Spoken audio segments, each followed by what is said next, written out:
नमस्कार दोस्तों, स्वागत है आपका आपके अपने YouTube चैनल दीपक रचित कथा। क्या आपको मालूम है कि रावण की पटरानी मंदोदरी का क्या हुआ? आखिर क्यों उसने विभीषण से शादी का फैसला किया?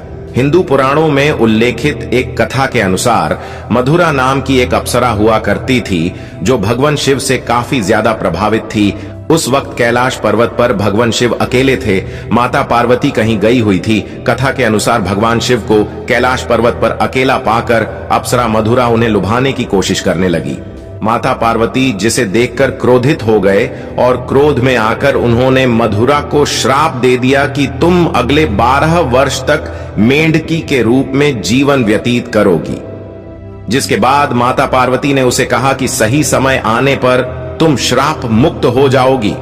और जैसा कि माता पार्वती ने श्राप दिया था, तब अप्सरा मधुरा तुरंत ही मेंढकी बन गई। रूपी मधुरा पृथ्वी लोक पर किसी तरह अपने दिन गुजार रही थी, लेकिन तभी एक दिन अचानक एक भयंकर सांप मेंढकी को खाने के लिए उसके पीछे पड़ गया।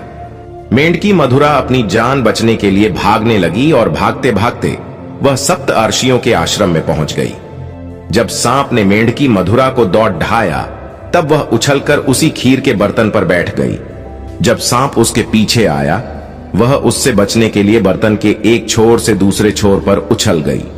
सांप भी उसके पीछे पड़ गया और दूसरे छोर पर जाने की कोशिश करने लगा, लेकिन दुर्भाग्य से वह फिसलकर खीर के बर्तन में गिर गया। वह सांप मर गया। किंतु अब मेंढकी बानी मधुरा को यह चिंता सताने लगी कि जब आर्षिगण यहां आएंगे और वह यह खीर खाएंगे तो जहरीले सांप की वजह से उनकी मृत्यु हो जाएगी, और मधुरा यह हरगिज नहीं चाहती थी उसकी वजह से सप्तर्षियों की जान जाए। जैसे ही अर्षि वह आए तो वो उनके सामने ही तुरंत खीर के बर्तन में कूद गई। अर्षियों ने मेंढकी को बर्तन में कूदते हुए देख लिया, इसलिए उन्होंने सोचा कि अब तो यह खीर खाने योग्य नहीं है। खीर फैलाने पर उन्होंने देखा कि इस बर्तन में मेंढकी के अलावा एक सांप भी मरा हुआ है। यह देखकर सभी अर्षि समझ गए कि मेंढकी ने हम सब की जान बचाने के लिए अपने प्राणों का बलिदान दे दिया। मेंढकी की इस दरिया दिली को देखकर सभी अर्षियों ने अपनी शक्ति से उस मेंढकी को जीवित कर दिया और उसे कन्या का स्वरूप दे दिया। किंतु लोग समाज कन्या को अपने साथ नहीं रखा। उन्होंने महर्षि कश्यप के पुत्र मायासुर को बुलाकर उस कन्या को सौंप दिया। उन्होंने मधुरा का नाम बदलकर मंदोदरी रख दिया। इस तरह मधुरा मंदोदरी बनी। असुरराज के महल में मंदोदरी को राजकुमारी का जीवन मिला। वो अपनी नई जिंदगी में बेहद खुश थीं, लेकिन इसी बीच उसकी जिंदगी में रावण की एंट्री हुई। वहीं उसने मंदोदरी को देखा और मोहित हो गया। उसने मायासुर से मंदोदरी का हाथ मांगा। मायासुर ने यह प्रस्ताव ठुकरा दिया तो क्रोधित रावण मंदोदरी का अपहरण कर लाया। मंदोदरी का चरित्र रामायण में बेहद नैतिक दिखाया गया है। जब रावण ने सीता का अपहरण किया था, तब मंदोदरी ने इसका विरोध किया। मंदोदरी बार बार रावण को यह समझाने का प्रयास करती रही कि दूसरे की पत्नी का अपहरण अपराध है। आखिरकार राम के साथ युद्ध में रावण की बुरी पराजय हुई। वह मारा गया और मंदोदरी विधवा हो गई। मंदोदरी के साथ भी रावण ने करके विवाह किया था, लेकिन विवाह के बाद मंदोदरी सच्चे मन से उसके प्रति समर्पित हो गई। उसे इस भूल को सुधार लेना चाहिए। रावण की मौत के बाद भगवान राम ने मंदोदरी को विभीषण से शादी का प्रस्ताव दिया था। उन्होंने समझाया कि विभीषण के साथ मंदोदरी की जिंदगी बेहतर रहेगी।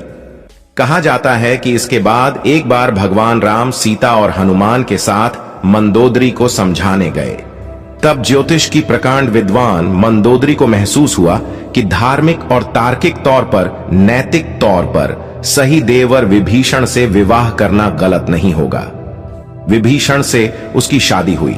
हालांकि रावण की मृत्यु के बाद मंदोदरी के बारे में वाल्मीकि की रामायण ज्यादा कुछ नहीं कहती। रावण के मरने के बाद जब मंदोदरी विधवा हो जाती है, तब भगवान राम विभीषण को सलाह देते हैं कि उसे अपनी भाभी से विवाह कर लेना चाहिए। ये परंपरा उन दिनों मान्य थी, लेकिन विभीषण के पहले से कई रानियां थीं और वह इसके लिए तैयार नहीं थे।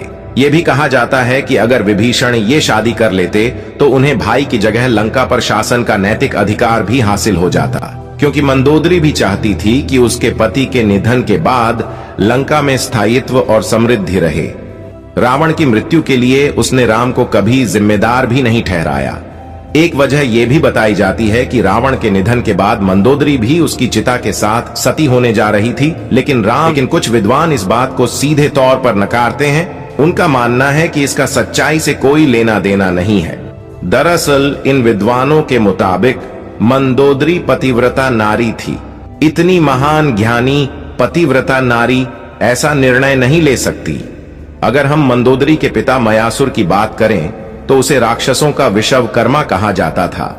मायासुर ने ब्रह्मा से प्राप्त वरदान के प्रभाव से ही अपनी पत्नी हेमा के लिए मंडूर जैसे खूबसूरत नगर का निर्माण किया था, जो कि वर्तमान में जोधपुर का मंडोर है। मायासुर ने मंदोदरी को रावण से मिलाया और बताया कि यह उनकी दिव्य कन्या है, लेकिन अपनी ताकत पर घमंड करने वाले रावण ने कभी मंदोदरी की बात को गंभीरता से नहीं लिया, और उसका परिणाम तो आप सभी जानते ही हैं।